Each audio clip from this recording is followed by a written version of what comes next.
Professor P.L.O. Lumumba is a distinguished scholar and legal luminary, holding a Doctor of Laws in the Law of the Sea from University of Ghent, Belgium, as well as a Master of Laws and Bachelor of Laws from the University of Nairobi. He has received honorary Doctor of Letters degrees from the University of Cape Coast, Ghana, and a Doctor of Science degree from Bells University of Technology here in Nigeria.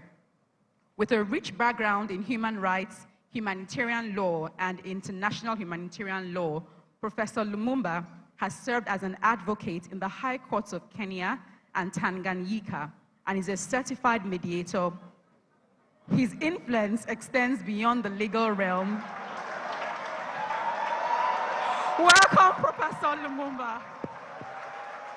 Thank you. Thank you very much. Thank you. You may resume your seats. I'm a great opponent of lengthy introductions.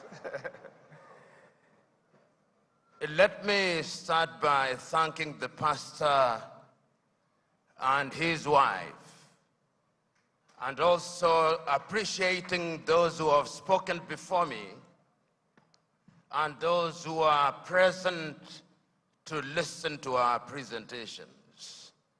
Without you, we would be talking to ourselves. There is a sense in which much has been said. If it is the history of the continent,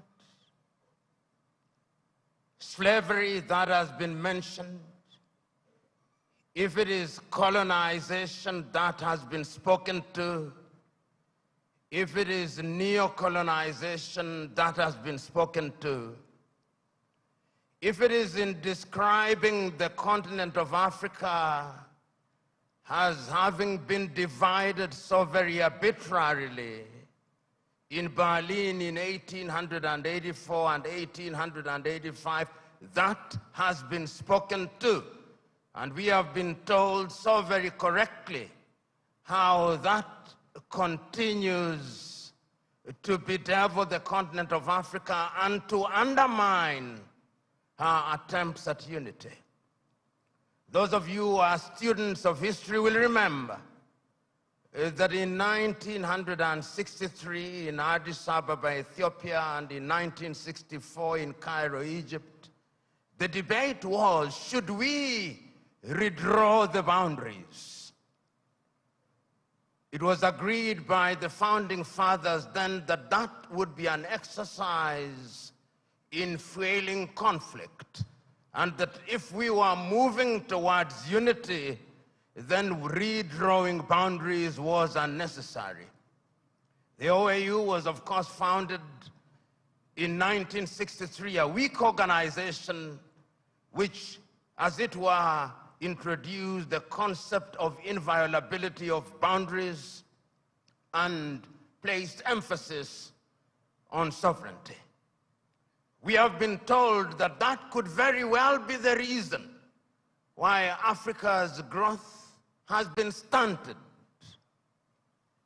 There are those, and there's them who has told us so very effectively that upon consultation with the gods, he has been told very useful things, and the gods are right in the revelation that they have made. The gods are right in saying that we have suffered in many ways and continue to do so, and that therefore the post-independence African country or countries are bedeviled by many things. That could be a reason. It has also been said that part of the reason why we have not realized our potential is because we make the wrong choices. And that could very well be true. And my brother who spoke about choices so very well told us that it all rests on the choices that you make. And you who are Christians will remember that at critical moments, even in the Christian tradition, it has always been a question of choices. If you read the book of 1 Kings at chapter 18, when there is conflict in that little place called Israel, Elijah summons them and says, choose you now. If Baal is God, bring the 450 disciples of Baal and the 400 of Asherah who dined with Jezebel. And if God is God, let him be worshipped. If Baal is Baal, let him be worshipped. Perhaps that is the reason why we are where we are. We never make the right choices. We choose Baal when we should be choosing God. There are those who have said possibly, and you see this choice if you read the book of Joshua chapter 24, when he calls the Israelites and tells them, choose you now. Do you want to worship the gods whom your ancestors worshipped before they crossed the river, or the gods of the Amorites in whose land you dwell? As for me and my house, we shall serve the Lord. Perhaps we are not serving the gods, and that the gods are angry. And in the anger, they continue to visit pain upon us. So there is a sense in which all and many things have been talked about. But Africa sometimes judges ourselves very harshly and with a jaundiced sense of history. The post-colonial African state, the oldest post-colonial African state is Ghana, 66 years only. Nigeria, 63 years only. And we often forget these very important and immortal words of John Henry Clark when he said that all African countries, upon regaining independence, started to conduct their affairs on the basis of systems of governments that were borrowed from Europe, and that none of them will ever succeed on the basis of borrowed systems. And as if he were a Jewish prophet, he is being proven right on a daily basis. Because whenever we in the African countries think that we have identified the problem and that we have identified the antidote, when we apply the antidote, new wounds appear. That has been the state of Africa, and that continues to be our state. And therefore, when we judge Africa, we must ask ourselves, from whose lens are we judging Africa?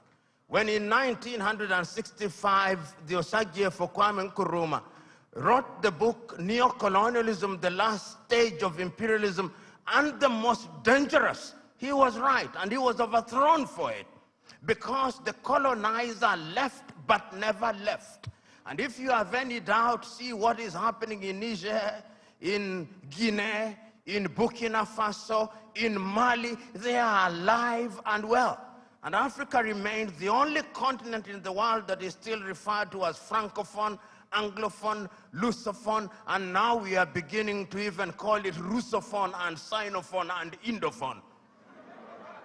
There is a sense in which we must never forget this, so that when we are judging Africa, we ought to judge her on the basis and upon the realization that the headwinds that stand on our path are numerous, and that there is no shortage of fifth columnists within our ranks. The SMO spoke, and if the SMO were to speak a little longer, he would have reminded you of what Chinua Achebe said in Things Fall Apart, that they came and put the things that held us together, and we can no longer reason as one. And he said, we may have sent the white man away, but what about our brothers whose minds they have infected and infested? And there is no shortage of them. So Africa can and will arise. And if you look at the continent of Africa, she has always been conscious of the need to do right things. And if you look at the continent since 1963, and I can remember this so very vividly, I can remember Kwame Nkrumah in 1957 on the 6th of March saying, the freedom of Ghana means nothing if the rest of Africa is not free. He says the same thing in 1958. He repeats the same thing in 1960 in Casablanca, Morocco. He repeats it again on 25th of May, 1963 in Addis Ababa, Ethiopia, where he tells the 32 heads of states gathered there, we must live here with one army. We must live here with one currency. We must live here with one foreign policy coordinated. And I even suggest that we can have a capital, and I suggest Bangui in Central African Republic because it is the most central. But we listen to him not. After that, of course, we have had our gains. Under the aegis of the OAU, Africa was able to eliminate apartheid, South Africa.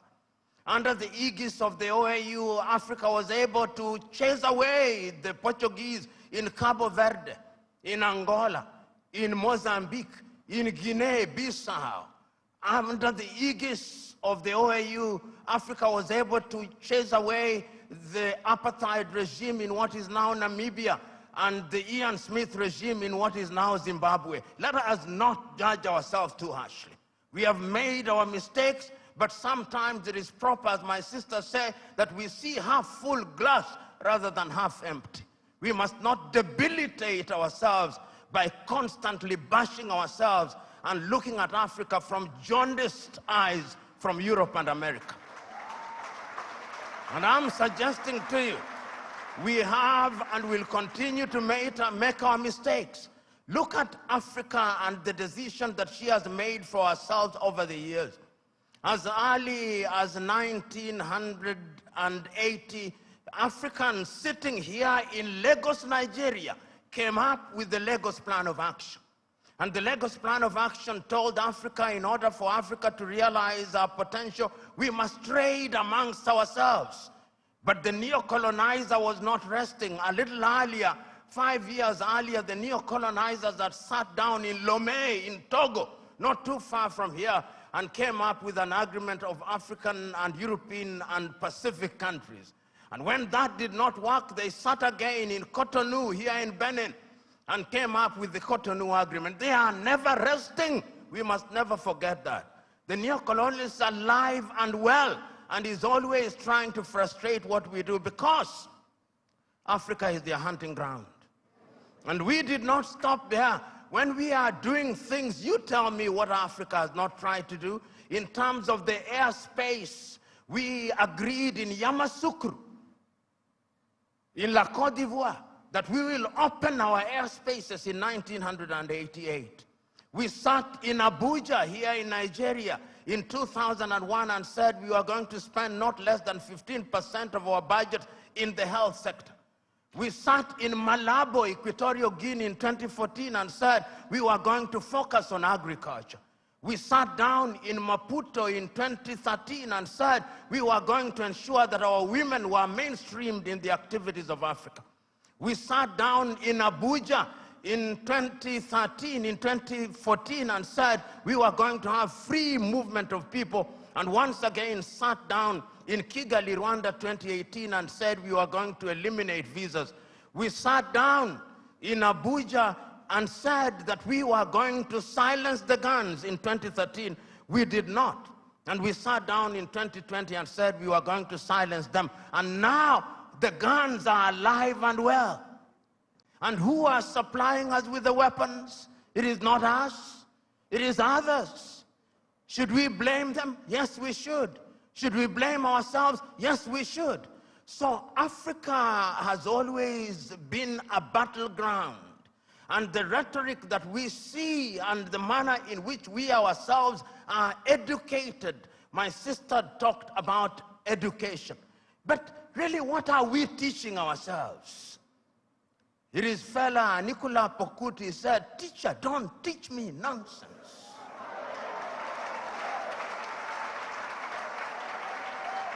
And I'm suggesting to us that most of us, including most of us who are here, we are so very thoroughly miseducated that what we must do is to unlearn the burden that we have in our mind.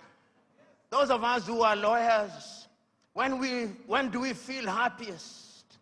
when we cite an English authority to determine a land case in Abeokuta.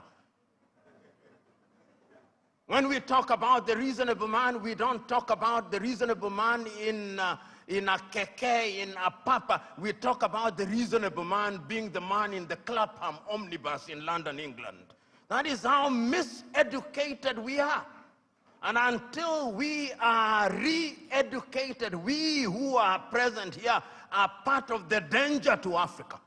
Because even in our unguarded moments, I went several years ago to the university at Harvard and talking to students, and one of them said that Harvard was the best school in law, in teaching of law. I said, whose law? Nigerian law? Ugandan law? Zimbabwean law? They can only be best in teaching their law, not ours. And I've seen we who are in this space of education, somebody spends 6 years at Unilag, and when they go to Harvard or Stanford for 3 weeks for a short course where they spend most of the time taking tea, he comes back and says, an alumni of Harvard.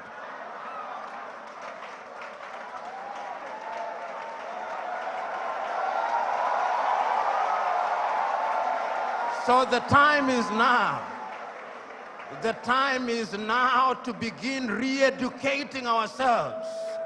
The time is now to exercise the ghost of low self-esteem. You know, Africa has many things. We have talked about our mineral resources. We've talked about our arable land. We have talked about many things, but from where I sit, the greatest African resource is the human resource. You know, Africa has been so wronged by other civilizations. We were the enablers of the first industrial revolution. When our ancestors were taken to work in the farms in Europe, we enabled that revolution. Right now, we are enabling the fourth industrial revolution and the fifth industrial revolution. That is why they have talent visas, because they are taking our talent. If it is not nurses, it is our IT gurus. If it is not our IT gurus, it is our engineers. And we are gleefully letting them away. I see our heads of state saying, we have signed a contract to take our workers to Saudi Arabia, modern day slavery. And you know, just this morning, my wife sent me a proverb from Turkey that when you elect a clown and you think that he will be a king, what he does is to convert the kingdom into a circus. And I am suggesting to us that that is part of the African problem, because it starts with political hygiene. Most of Africa is suffering because we do not have democracies. We have kakistocracies. And kakistocracies are governments by our very worst. This is what we must deal with, and this is what we must say. Who do we elect into our public offices? Because, as I've said before, when you allow hyenas to take care of goats, why should you be surprised when the goats are eaten? This is the same. And Africa is only going to realize our potential in all areas when, by dint of choice, we enable and allow our best men and women to serve in different areas. I've heard it being said about Lee Kuan Yew in Singapore. I've heard it being suggested about Mahathir Mohamad in Malaysia. I've heard it being said about Japan. I've heard it being said about other countries. But there was a conscious decision on the part of those individuals and the followership. We always talk about leaders, but we never talk about the followers.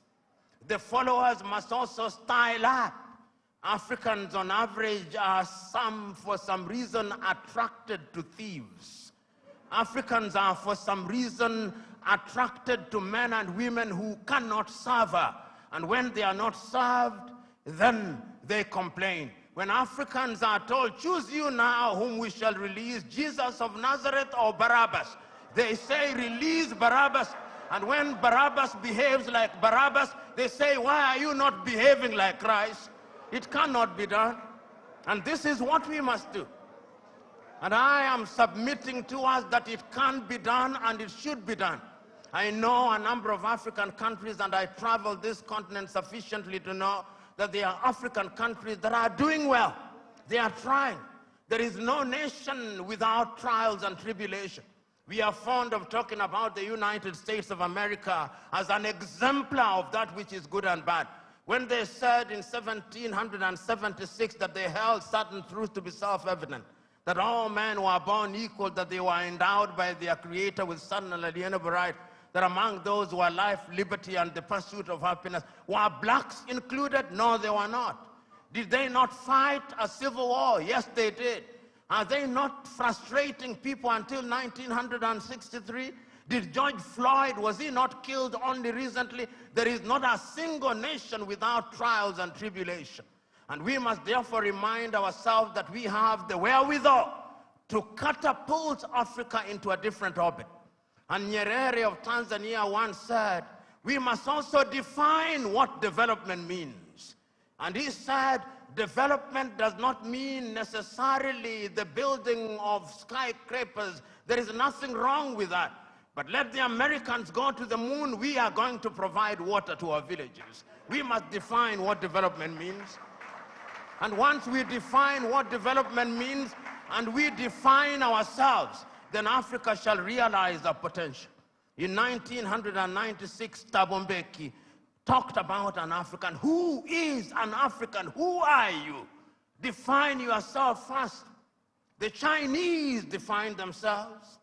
The Indonesians define themselves. The Koreans define themselves. We must define ourselves and begin to believe in our institutions. You know, and I see it in this part of the world. When we want to look at our economy, we say, what does Moody's say? And Moody's is very moody when they come to Africa. Moody's. Can the Department of Economics at UNILAG not do that? Can't they? McKinsey, an American outfit, they are the ones who come here and tell us how our economy is behaving. When the American dollar as much as sneezes, the Naira goes into a coma. Why? 63 years after independence in Nigeria, 66 in Ghana, 61 in Kenya, and many other countries, we still believe that somebody else's currency is what must define us. 63 years after independence, we are still importing chicken as if our chicken forgot how to lay eggs.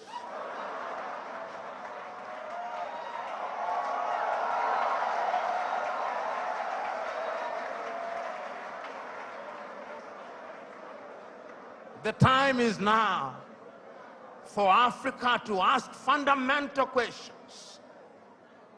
Because if you ask the wrong questions, you'll get the wrong answers. And I'm suggesting to us that Africa is already asking those questions. You know, in the year 2013, African heads of states and government sat in Addis Ababa, Ethiopia. That was during the chairmanship of South Africa's Nkosazana and Dlamini Zuma. And they decided that we can no longer continue to live in this muck and mire. Africa must know progress. And they came up with Africa Agenda 2063. My sister spoke to it so very ably and eloquently and passionately. What we don't say is that during that week, Nkosazana and Dlamini Zuma wrote an apology letter to Kwame Nkrumah, telling Kwame, we apologize. What we are doing now, you saw in 1963. A house divided against itself cannot stand. Now we are living through Africa Agenda 2063. We are living through the Sustainable Development Goals. And I'm not a Jewish prophet nor related to one. But I can confirm to you, we will not fulfill any one of them. You cannot, in the nature of things, engage the reverse gear and then think you'll reach your destination. You cannot. And that is what most African countries have done. So the time is now, as the cliche goes, when you are in a hole, you stop digging. And Africa must stop digging. And if we stop digging and we look at what we have, Africa Continental Free Trade Area says that we are going to trade amongst ourselves in the world. Africa trades ourselves at best at 20%. Europe at about 70%, North America possibly 65%, Asia now going to 60%, Latin America going to 55%, Africa 20%. What must we do? We must stop certain things that stand in our way. Conflict. Look at Africa as I speak to you. Look at Sudan. For the last 2 months, there is no economic activity in Sudan. They are destroying what they once built. Even if you wanted to trade, who do you trade with? Generating, as at now, 2.5 million refugees. I do not hear the voices of African leaders, no. Their silence is eloquent. And when they speak mutedly in sanitized languages, and people are dying. Children who ought to be vaccinated in Sudan are not getting vaccinated. Here in your neighborhood in Cameroon, children have not gone to school for the last many years. Conflict. In northern Mali, the country is divided de facto into two. In the Democratic Republic of Congo, 120 armed groups, yet it is the busiest airspace in the continent of Africa. Minerals are being taken away to Europe and America. Central African Republic, the same. Libya, the same. Several months ago, I wrote to the chair of the African Union and to all African heads of state and said, convene a meeting with only one agenda item. What can we do to save Africa from this slide? Only 4 replied. That is the state of the continent of Africa. We must deal with the basic things. We must solve conflict. We must change our governance. Because if we don't deal with the question of governance, we are going nowhere. Africa has become a continent where after every election there is conflict, because the pursuit of power is a cutthroat competition where throats are actually cut. And when the SMO was here and he consulted the oracles, he discovered that we have a problem in that direction. And that the sooner we resolve that, the safer we will be. Africa can rise and Africa will rise. But it's not going to rise by prayer and fasting.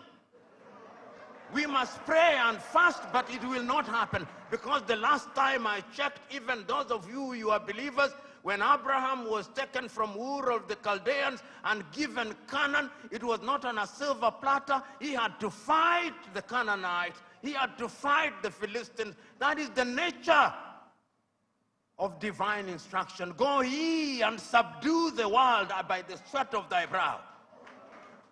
The kitchen where they make manna was closed. Manna will no longer come.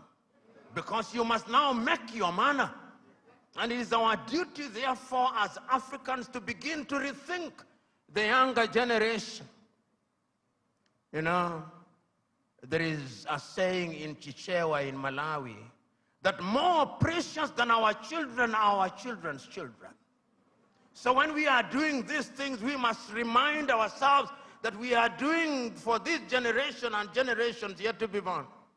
When my good sister was speaking, she started in 1969 about the education. We were alive. Then you came to the year 2023 and we are alive.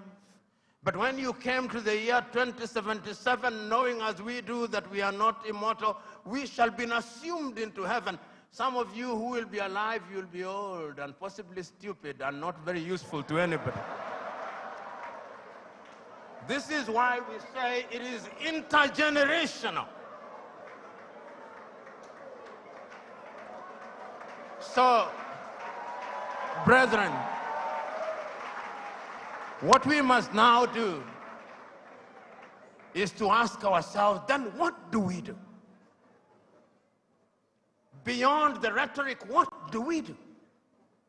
And what is beautiful in Africa now, not only in the continent of Africa, is that there is a consciousness.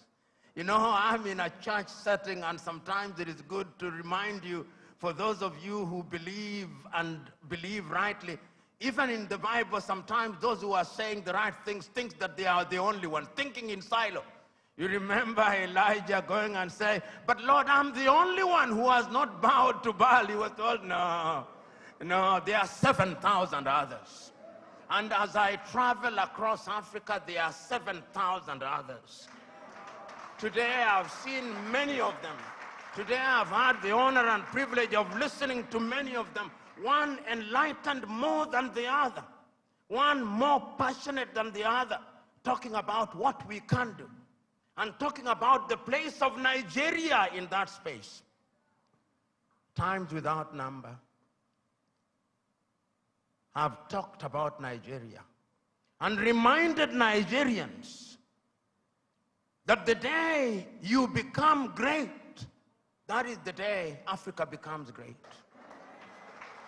When I hear in Nigeria, economists and politicians telling me that the GDP of Nigeria is 500 billion United States dollars, and that therefore it is the biggest economy in the world, I am reminded of the words of Yoweri Kaguta Museveni, my friend, when he says, in a debate between dwarfs, what is the value of one dwarf saying, I'm taller than the other dwarfs?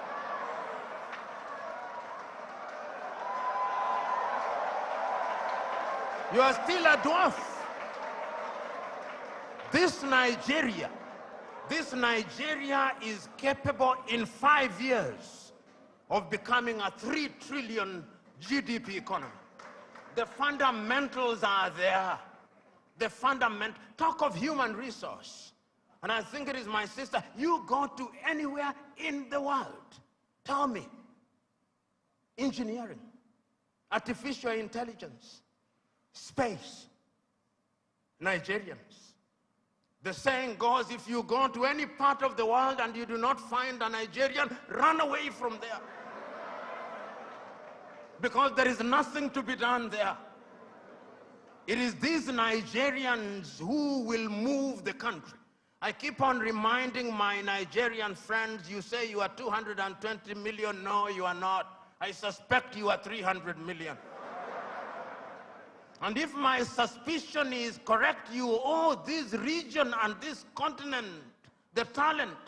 You know, when people talk about instability in Nigeria, I ask them, can you handle refugees from Nigeria? Can you? You cannot. They'll overwhelm the entire West Africa. So it is in Africans' genuine desire that Nigeria remains great and becomes great. All the ingredients are there. Writing in 1983, Chinua Achebe, in his book, The Trouble with Nigeria, said that it is simply and squarely a problem of leadership. That is an African problem, and I also want to say it is also a problem of followership. Before the Ezemwe started speaking, he talked about what is expected of him in the village. When you are appointed into a public office in Africa, they actually expect you to be a thief. And if you don't steal, they say you are not wise. So in the minds of many people in Africa, Abuja and Lagos are hunting grounds where they send their sons and daughters to steal, to take antelopes, which they share in the village. That thinking must change, because service for humanity is what we must look at. And I have no doubt in my mind that Africa can do it. When I look at Africa and I look at Nigeria, I see an Africa that is capable of rising because our sons and daughters now present in the continent and even in the diaspora. You go and see the Africans in the diaspora, whether they are in Antigua and Barbuda, and my good friend here, the ambassador of Antigua and Barbuda, Wallace Williams, Trinidad and Tobago, will agree with me in that regard. You go to St. Vincent's and Grenadines, you go to Jamaica, everybody now wants to come and invest in Africa. But we must make the circumstances right. So we must improve our politics. We must make our laws enabling. We must improve our agriculture. We must improve our health. We must improve our education system. We must improve the quality of the environment so that we stop our young men and women dying in the Mediterranean Sea, dying off the coast of Dhaka, going into modern-day slavery in Saudi Arabia, in that part of the world. It can be done. We have seen it done during our lifetime. We have seen South Korea do it.